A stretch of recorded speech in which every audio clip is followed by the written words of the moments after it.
make a couple of signings, including edge rusher / linebacker Jihad Ward, formerly of the Jacksonville Jaguars, and running back Matt Breida, formerly of the Buffalo Bills. So it's all about connections. And as it's been known, the Giants have a lot of former Buffalo Bills, of course, with Joe Shane and Brian Daboll being in the building now. They're going to bring in a lot of their old players, and Breida definitely represents that. A pretty decent bounce back year for Breida with the Bills last season. With Jihad Ward, it is a matter of Wink Martindale. Wink Martindale was Ward's defensive coordinator in 2020 with the Baltimore Ravens, where Ward probably had his most successful season.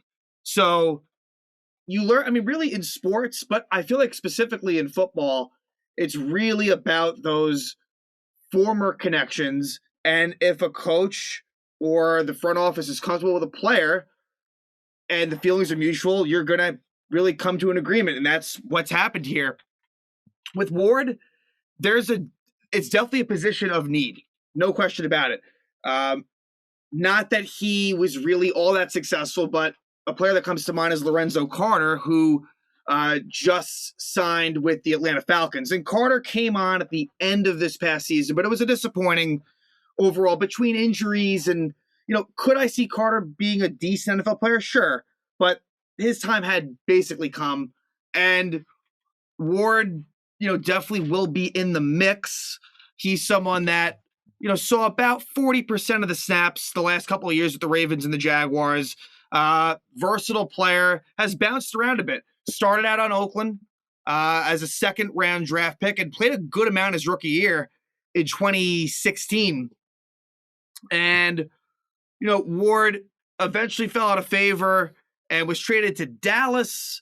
Didn't do anything in Dallas, then was on the Colts, and eventually lands on the Ravens. With the Colts, he did have a 3-sack season in 2018 in limited time. But really, with the Ravens, they picked him up in 2019, and in 2020, he had a lot of success and was able to sign a $2.5 million deal with the Jacksonville Jaguars off of that good Ravens season. And with the Jaguars, that's a tough situation.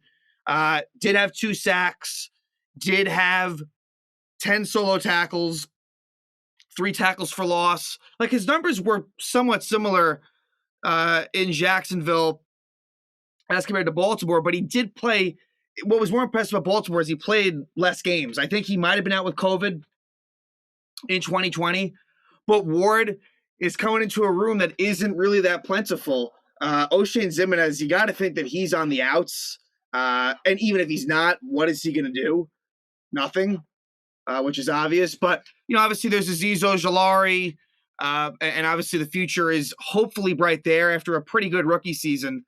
But with Ward, and again, you like the fact that he had success under Wink Martindale. That's the key. You have to trust that, he has his guys, just like Patrick Graham had his guys. That's just how it goes. This is someone that Martindale trusts, and so I'm excited to see what Ward can do at a very important position. Who knows? Maybe this can be similar to, and again, Ward's a little bit different, but maybe because Ward, he can play inside a little bit, but is definitely more of an edge guy.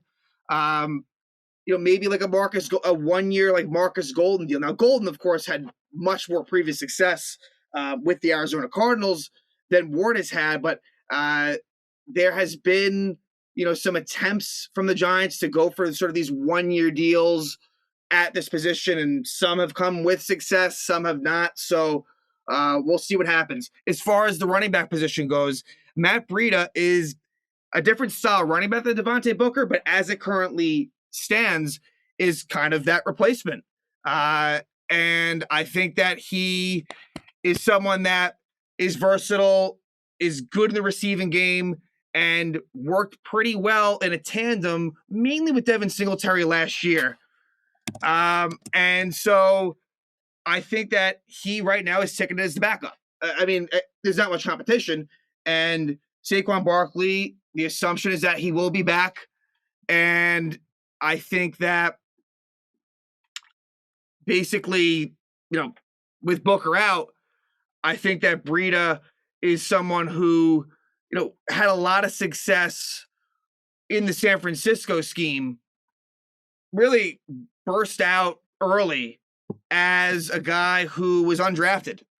And in 2017, played each game, did a lot as a receiver, 21 receptions, 180 yards, and a touchdown, plus 465 rushing yards. But really 2018, 814 rushing yards and 27 receptions, 261 yards receiving, and 2 touchdowns as well. So 2018 really was his biggest year. Took a bit of a step back in 2019, and that was when San Francisco made it to the Super Bowl, and that was where Raheem Mostert kind of took over.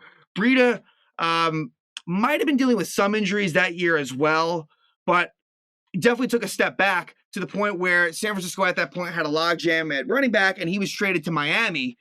Didn't really have a great 2020 season with Miami, and then kind of came back into relevancy with the Buffalo Bills in 2021. But, Bills are such a pass-heavy team with Josh Allen, and Josh Allen can run as well, that Breida, and he was in a bit of a timeshare, that Breida didn't do a whole lot, but looked good on film, got a lot of speed, and I think that this is definitely a good addition. And it'll, and it's cheap. Like, that's the thing. With Ward and with Breida, these are players that they got on the cheap, which is what you're hoping for, whereas Devontae Booker, when Gettleman signed him, that was just ridiculous. That was like, you may as well have just gone back to a Wayne Gallman. Like, not that Devontae Booker was okay. He was honestly arguably better than Saquon Barkley, which I think says more about Barkley. But Breida, I think you can pencil him in to be on that 53-man roster. Is he locked in to be that number 2? Not necessarily.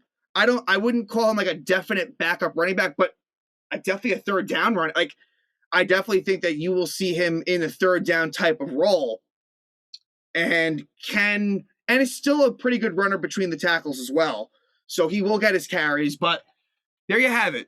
Jihad Ward, Wink Martindale guy, Matt Breida, Buffalo Bill guy. We're seeing a lot of that.